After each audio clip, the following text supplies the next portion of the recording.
¿Qué tal? Estamos de nuevo en el programa. Yo soy Percy Salina y esto es Conectado Noticias.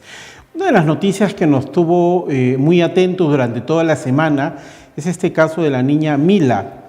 En la primera junta médica le negaron el tema del aborto terapéutico, producto de que el padrastro sistemáticamente había abusado de ella durante años y finalmente ella salió embarazada a los 11 años. Pero una segunda junta médica decidió aplicarle el aborto terapéutico. Pero esto abre muchas interrogantes, muchas preguntas. Y hoy hemos invitado al doctor Omar Neira, especialista en salud pública, para poder conversar de este tema, para que todos podamos entender y estar prevenidos. Doctor Omar, muy buenas tardes. Bienvenido al programa. Buenas tardes.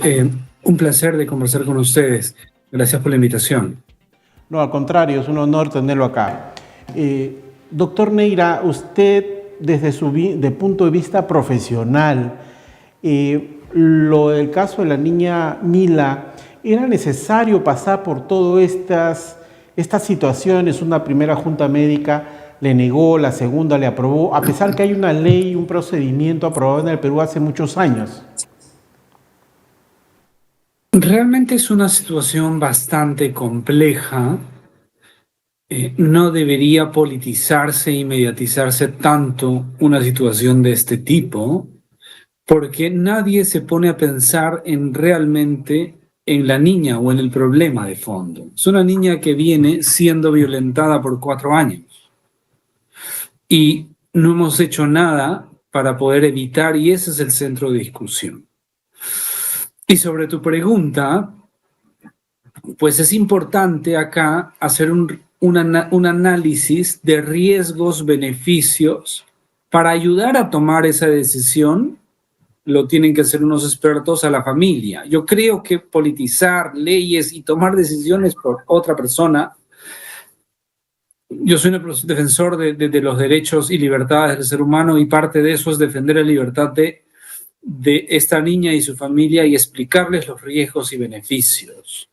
Y es ahí donde tú hablas, ha habido 2 juntas médicas y se tiene que hacer un análisis no solo del factor físico y biológico, sino también del factor psicosocioemocional de la niña y qué riesgos y beneficios tiene.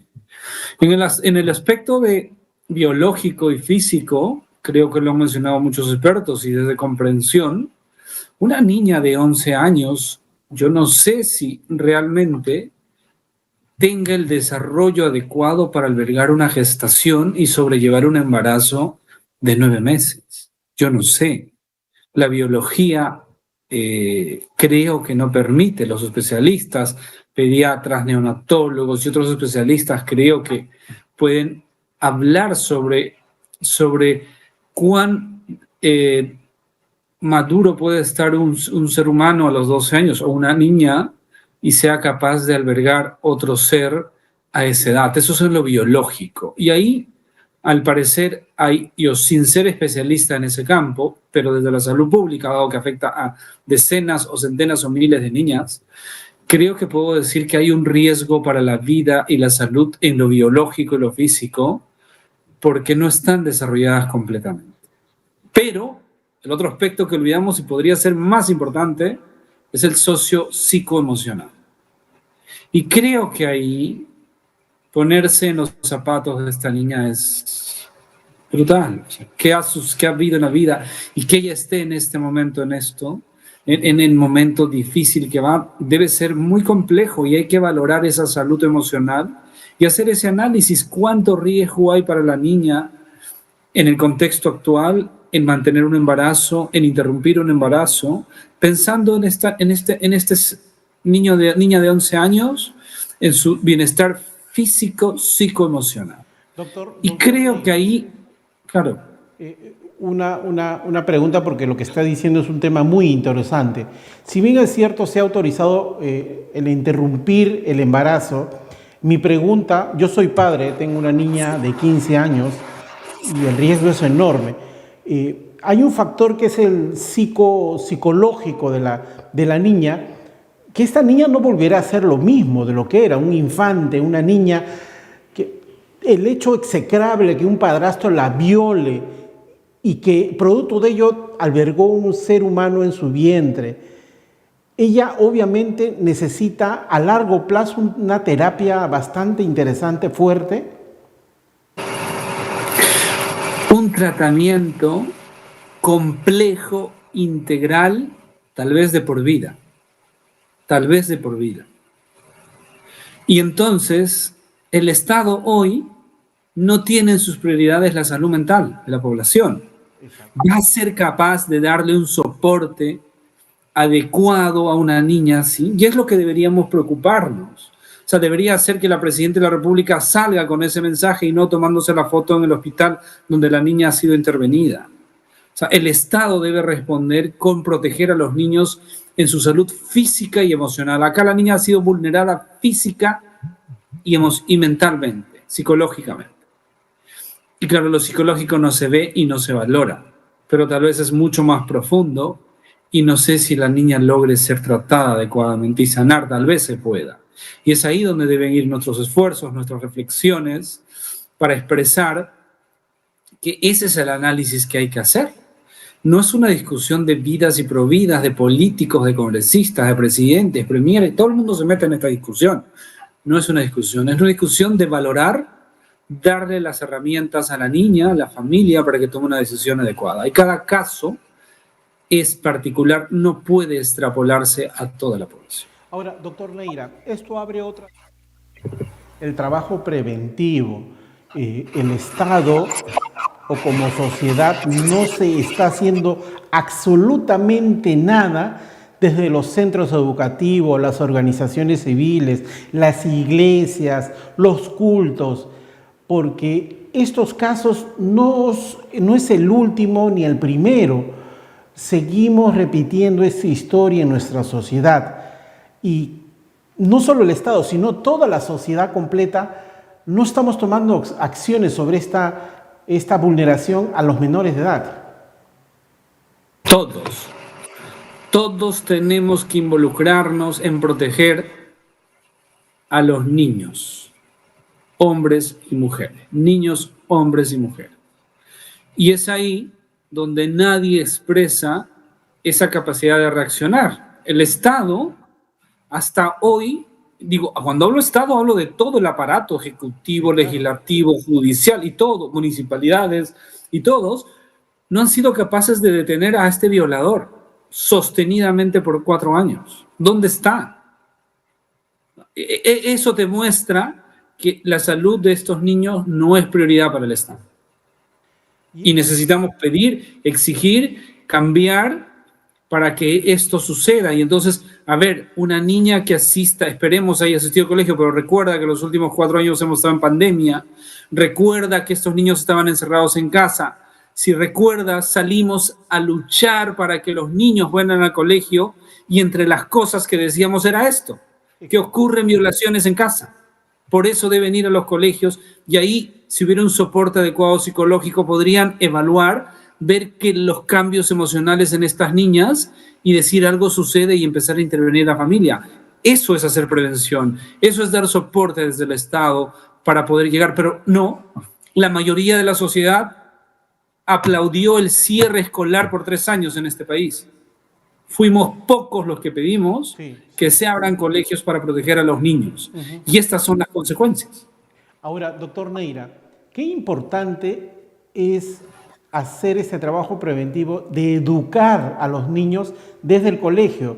Pero lamentablemente hay un sector de la población que está en contra de la difusión, discutir los temas, el tema formativo en los menores de edad de alto riesgo. ¿Por qué eso lo politizan y dicen esto no está bien? Claro que está bien hablar de la discusión porque hay que hablar francamente a los peligros que están expuestos los menores de edad y adolescentes. Es correcto. Por eso te digo, cuando hablamos de proteger, hablamos de conversar de acuerdo a cada etapa de los niños. Y es ahí donde sí, los padres tenemos que involucrarnos en la formación y el desarrollo de los niños también en el colegio. Eso es fundamental. Todos. Por eso es que no solo es la familia, No solo es el colegio, no solo es la sociedad. Es un manejo integral de educar, pero el mensaje debe ser claro. Nadie toca a un niño de una agresión de cualquier tipo, física, psicológica, sexual, de ninguna manera. Niños y niñas deben crecer sabiendo que su cuerpo, su integridad emocional es única y todos debemos respetar y ellos tienen que aprender a hacerse respetar y por ahí debemos trabajar fuertemente. E incluso los medios de comunicación somos responsables en emitir contenidos que no sexualicen a los menores de edad ni a los niños y adolescentes. Sobre todo lo que pasó en el último programa, que en ropa interior, esto es indignante. Menores de edad de ropa interior desfilando en televisión nacional, doctor. Eso es increíble. Así es, hay una hipersexualización de los diversos medios, los tradicionales y los virtuales, que permiten el consumo de estos contenidos, exacerban el morbo y crece todo esto. Y tenemos que llamar, pero hablamos de los medios. ¿Alguien sancionó a este medio? O sea, el impacto es enorme, o sea, deberían cerrar. A ver, en otra práctica, a ver, llevemos esto a un mercado que venda carne insalubre. Por supuesto. Que venda... ¿Qué pasa? Se cierra, ¿no es cierto? Sí, el puesto. Ya. ¿Por qué no se cierra este medio? Pues porque eso es un tabú.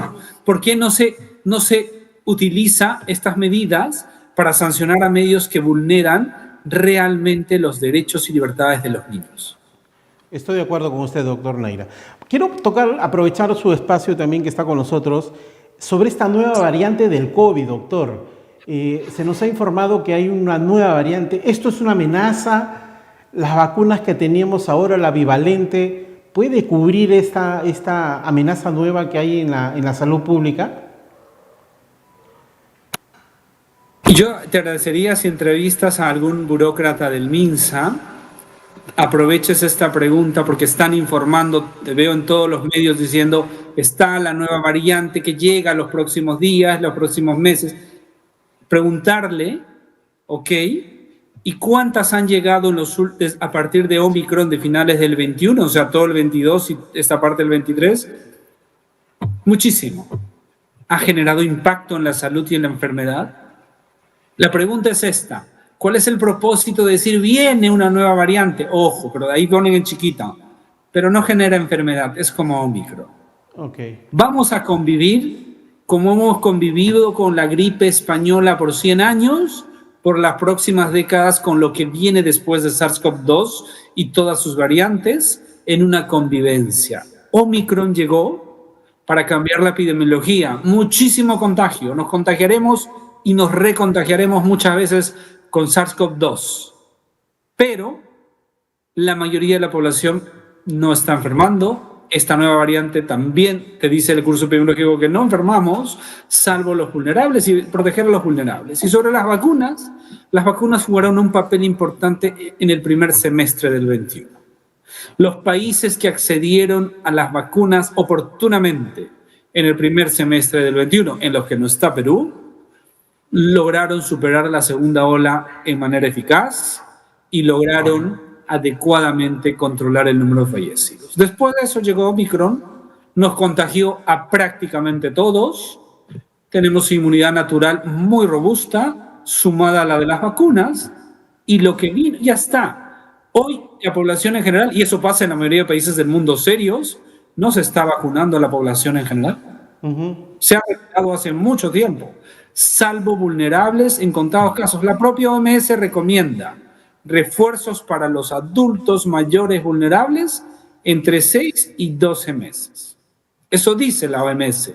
Que en Perú quieran vacunar a chicos de 18 años cada 2 meses es una irresponsabilidad tremenda que estamos pagando grandemente con sus efectos adversos y juega en contra de las políticas sanitarias de las otras vacunas porque la gente no confía en una política barata como se intenta implementar acá.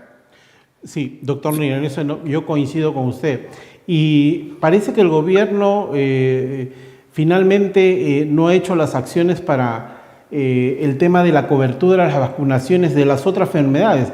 Producto de la pandemia, el país perdió una posición bastante interesante que lo tenía antes, que era teníamos una cobertura muy buena pero no ha podido recuperarse eso hasta ahora. ¿Es un tema sectorial, estratégico? ¿Cuál es su análisis? Desidia e ineptitud del sector salud en pandemia. ¿Por qué? Todos sabíamos y lo dijimos fuertemente. Si tuvimos oportunidad de hablar contigo en Conecta 2, yo fuertemente dije, no todo es COVID. Luchamos para que haya vacunas COVID, sí, pero no era todo COVID. Podíamos haber vacunado a la par que vacunábamos COVID todas las otras vacunas, pero olvidamos, no vacunamos y volvió sarampión, difteria, teta, todo lo demás. Habíamos ganado. ¿Por qué? ¿Cuál era el riesgo? Que me diga un burócrata al MINSA, ¿cuál era el riesgo del 2020? Ni siquiera 21, el 20, vacunar a los niños al aire libre con las vacunas de siempre. ¿Cuál fue el riesgo? Sí. Que me diga alguien cuál era el riesgo de hacerlo al aire libre. Ninguno. ¿Por qué no lo hicieron? Porque si saben que las vacunas son útiles, no se puede dejar vacunar. ¿Por qué? Porque la política fue todo COVID, porque generó mucho dinero alrededor. Nunca les importó la salud en general. Solo fueron beneficios y fue todo un show. A ver, COVID mató mucha gente, sí, muchísima gente. Pero mucho fue de la mala política sanitaria, más que el virus.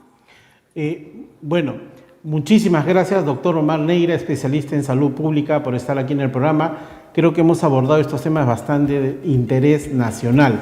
Solo queda que nos tengamos que cuidar y exigir a nuestras autoridades que hagan su trabajo. Espero tener en otra oportunidad del programa, doctor Neira. Encantado, muchas gracias. Efectivamente, los ciudadanos tenemos que aprender a exigir nuestros derechos. Y el derecho a la salud es constitucionalmente protegida y el Estado no nos los ofrece en este momento. Gracias, que estén bien. Muy bien. Regresamos tras la pausa aquí en Conectados Noticias.